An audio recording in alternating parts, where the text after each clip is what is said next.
Hello, I'm Joe Walensky. I'm the program manager for the ConveyUX conference taking place in Seattle in February.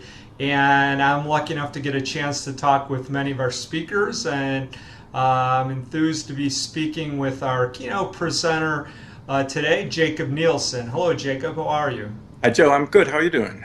Everything's good. I'm in Seattle. Where are you speaking to us from today? I'm in Silicon Valley, actually in San Jose.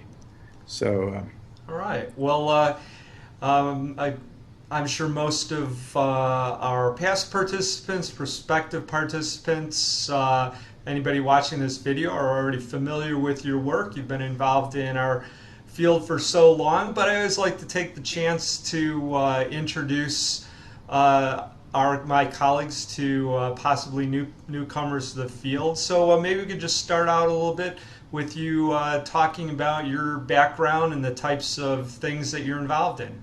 exactly. Well, my background goes back, quite a long time, and so by the time of the conference, it'll be 33 years since I started on user interfaces, and back in 1983. So, and since then, I really worked on two main themes, and the one was online information, and the other one was how to make computers easy to use, so usability, as we usually call it. And so those two themes, kind of merged together quite nicely when the web came out, back in the mid 90s, I guess. And so for the last more than 20 years, I really focused on that kind of combination of those two questions, online information and how to make computers easy, mainly on the question of web design.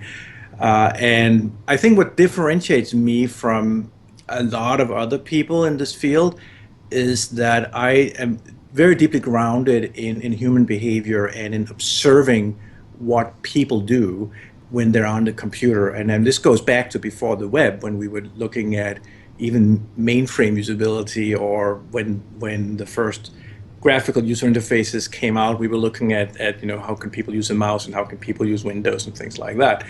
And today it's how can they use websites, how can they use mobile phones, how can they use the wrist computer and whatever is the next one. We've started doing a little bit of work on kind of wall-sized displays and really huge, more gesture-based interfaces. So I mean, the technology definitely varies a lot, but again, what that's not my true love. I mean, I actually like technology because I'm a little bit of a geek, at heart, but I'm that humanistic geek, I guess. So I do focus on what are the users doing, what are the people doing. Well, you make it easy for people to keep up with you somewhat because you're always posting interesting information. I read your new articles that come out just about every week. Let me just ask you, out of all the things you've been working on, are there any things that you're particularly enthused about lately? Things that you're digging into that you're finding interesting results for? Well, I mean, I'll tell you just the latest study that we did just last week, which related to the question of minimalism in web design. And so minimalism is this notion that you scale back a lot of that kind of fluff that a lot of websites, particularly, used to have. I mean, it was really bad in the old days. It's not always quite as bad today, but there's still this kind of, I guess, campaign to making even more scaled back sites. But what we saw in this study was that, I mean, some interesting findings about that, but also that users really do care a lot about the content and the writing and the headlines and things like that. And so that's what I call content usability. So the total user experience is the user interface, but it's more so actually the content. And sad to say, a lot of the time the content is not very good on these websites.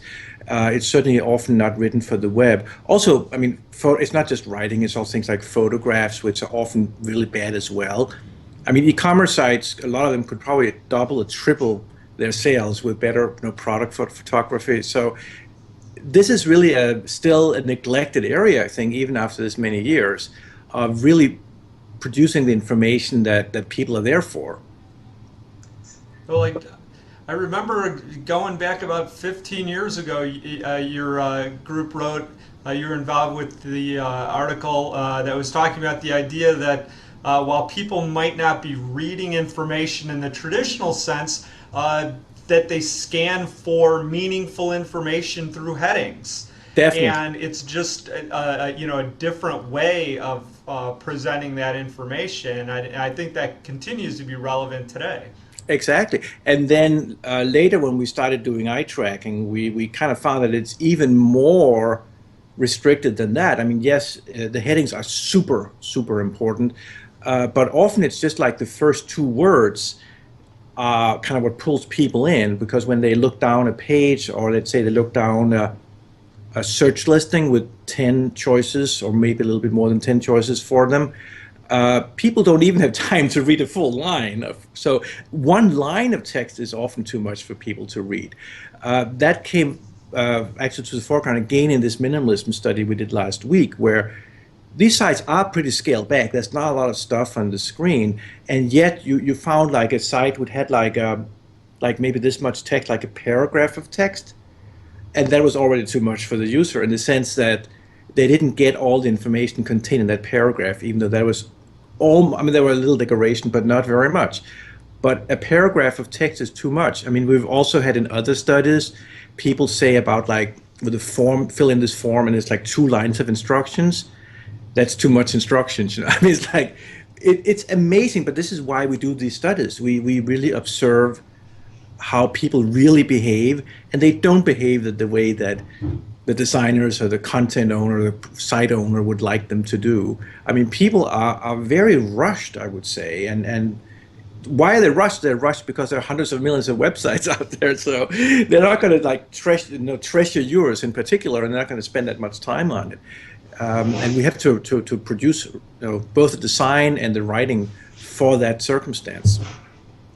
Do you have any thoughts or research about the idea of how the idea of people's patience for consuming information might vary between, say, a consumer-facing app versus some type of mission-critical internal IT software where it's a person's daily job to work with that? Right.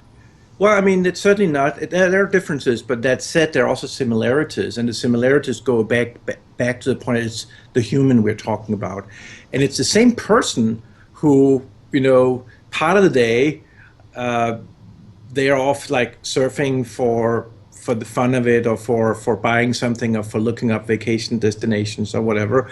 And other times of the day, they're a business person, and they're spending maybe millions of dollars in a B2B selection. It's the same person. And when we have done studies of B2B sites, we find that people really say, well, I'm used to it's going to be this easy when I buy like a $5 paperback at Amazon.com. Why can't it be the same easy when I'm spending $1 million? It should be better when I'm spending $1 million when I'm spending $5, right? But it's actually usually worse. And so we definitely see that. That said, we also see, that people will dig deeper when there's more at stake and so forth.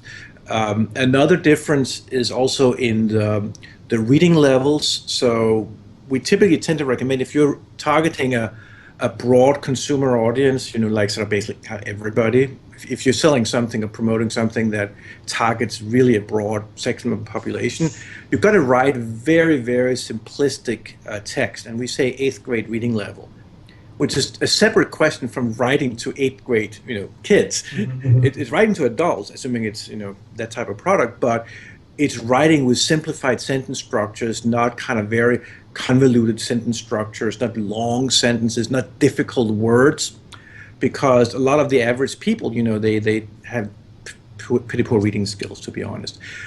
On the other hand, if you're targeting, let's say, a bunch of engineers or doctors, physicians, that type of audience, they will typically tend to be higher educated, better reading skills.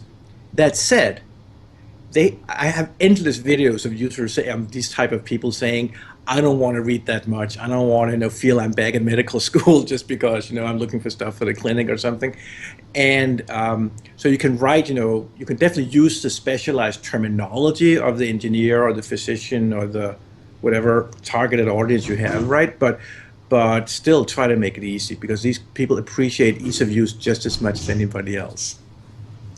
Well, at the very start, you mentioned that you've been involved in this area for quite a long time, for 30 Right. some years. At the conference here in Seattle in February, the title of your presentation, State of the Art Evolving Challenges and Opportunities in UX Design. So maybe give us a little bit of a preview of what you're thinking about, some of your thoughts that you're going to be bringing to Seattle.